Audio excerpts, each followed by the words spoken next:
Innalladzina kafaru sawa'un 'alaihim. Nah, segitu sudah habis. Nah, pemirsa, saya punya 5 tips nih supaya ketika baca Quran kita tidak ngos-ngosan. Apa saja tipsnya?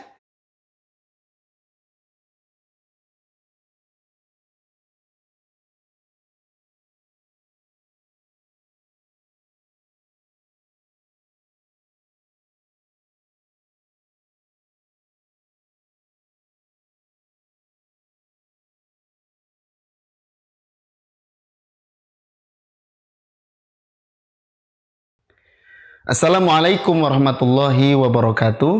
Alhamdulillah para pemirsa dan sahabat PLGM, kita berjumpa kembali. Kali ini saya akan menceritakan betapa banyak orang-orang yang bertanya kepada saya, Ustadz, kenapa ya ketika saya baca Quran ngos-ngosan ya, kadang-kadang nafasnya pendek, pengennya satu ayat itu satu nafas, ini satu ayat nggak terlalu panjang, tapi ternyata beberapa nafas. Contohnya misalnya, ketika baca Quran, Innalladzina kafaru sawa'un 'alaihim. Nah, segitu sudah habis. Sawa'un 'alaihim a'anzartahum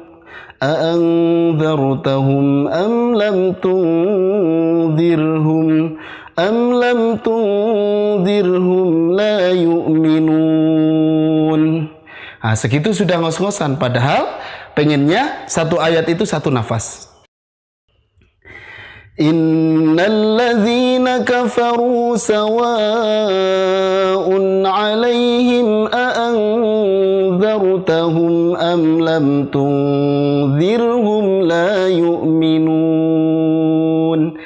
Para pemirsa dan sahabat PLGM pastinya banyak juga yang punya permasalahan yang sama, yaitu ngos-ngosan ketika membaca Al-Quran ya, nafas terasa pendek sehingga kurang maksimal. Ketika ingin satu ayat satu nafas, akhirnya terpaksa ayatnya dipotong-potong. Nah pemirsa, saya punya 5 tips nih supaya ketika baca Quran kita tidak ngos-ngosan. Apa saja tipsnya? Tips yang pertama yaitu kondisi kita harus fit, harus sehat ya. Jadi kondisikan harus selalu dalam keadaan fit. Kenapa? Ketika badan kita tidak sehat, ketika badan kita lemah, maka otomatis nafas kita tidak akan maksimal. Caranya bagaimana? Tentu perbanyak olahraga. Lalu olahraga apa yang paling bagus? Di antaranya adalah renang ya. Yang pertama renang, yang kedua bisa dengan lari-lari.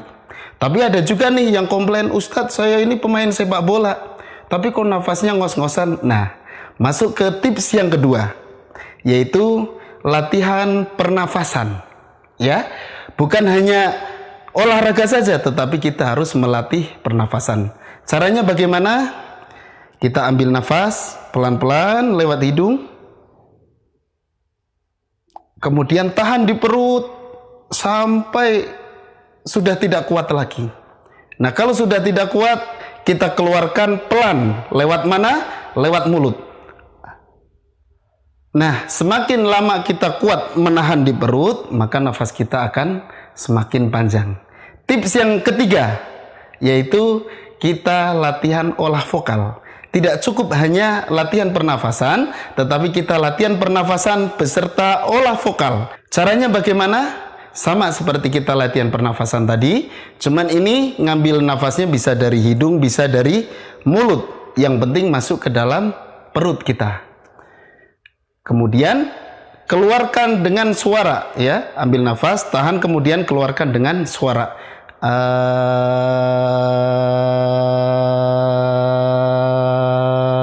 Sedikit-sedikit ya.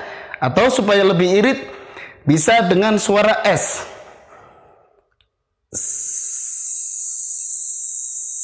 Terus sampai habis ya. Nah, itu adalah trik olah vokal. Nah, kemudian trik yang keempat yaitu perbanyak tadarus Al-Quran. Kita harus punya target bacaan ya, minimal 1 hari 1 juz. Kenapa? Itu sama dengan olah vokal. Nah, olah vokal ini berbeda karena ketika olah vokal dengan tadarus Al-Quran, membaca Al-Quran, di samping membuat nafas kita lebih panjang, kita pun mendapatkan pahala yang sangat banyak. Tips yang terakhir yaitu kita harus istiqomah dalam latihan. Jangan sampai kita latihan sehari ya, sekali latihan kemudian beberapa bulan gak latihan.